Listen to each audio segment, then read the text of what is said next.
ચોટીલા નજીક ટ્રાવેલ્સ અને ટેન્કર વચ્ચે ગંભીર અકસ્માત। ટેન્કરનું ટાયર ફૂટતા સર્જાઈ દુર્ઘટના। અકસ્માત બાદ ટ્રાવેલ્સમાં લાગી આગ। દુર્ઘટનામાં 4 લોકોના મોત, 10 ઇજાગ્રસ્ત। સુરતમાં બાળ મજૂરીના રેકેટનો પર્દાફાશ। 86 આદિવાસી બાળકો ફેક્ટરીમાંથી રેસ્ક્યુ। 5000 રૂપિયામાં બાળકો પાસેથી મજૂરી। નરક જેવી હાલતમાં બાળકોને રાખતા માલિકો સામે કાર્યવાહી। ઈંધણ બચાવવા સરકારનો મોટો નિર્ણય। મુખ્યમંત્રીના કોન્વોયમાં હવે માત્ર 2 ગાડીઓ। અધિકારીઓ વચ્ચે હવે વર્ચ્યુઅલ બેઠકમાં જોડાશે। વિદેશી મુદ્રા બચાવવા રાજ્ય સરકારનું પગલું।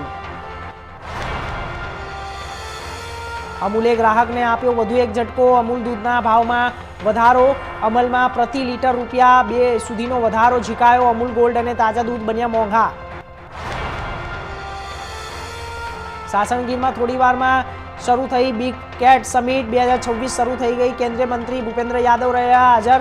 પ્રોજેક્ટ લાયન સહિત મહત્વપૂર્ણ મુદ્દાઓ પર ચર્ચા। સમિટને લઈને તંત્રની તૈયારીઓ પૂર્ણ।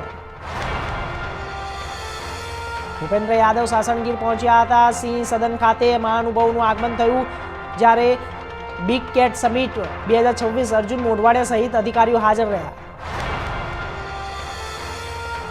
ધોરાજી પાસેના ચેકડેમોની હાલત જર્જરિત। અનેક ચેકડેમો તૂટી જતા પાણીનો બગાડ। જળ અભિયાન વચ્ચે સરકારના દાવાઓ પર સવાલ। ગ્રામ્ય વિસ્તારોમાં પાણી સંગ્રહની સમસ્યા ગંભીર। મહીસાગર એસપી સફન હસી ના નવા પહેલ। હવે લોકોને લુણાવાડા સુધી જવાની જરૂર નહીં પડે। સંતરામપુર ને બાલાસિનોરમાં સાંભળશે રજૂઆતો। પેટ્રોલ ખર્ચ બચાવવા પોલીસનો મહત્વપૂર્ણ નિર્ણય। વોર્ડ નંબર 15ના કોંગ્રેસના કાઉન્સિલરની ધરપકડ। પ્રોહિબિશન કેસમાં આશિષ જોશીનું નામ ખુલ્યું। અમદાવાદથી રામોલ પોલીસે કરી અટકાયત। સંખેડા પોલીસ સ્ટેશન લઈ જવાની કાર્યવાહી શરૂ।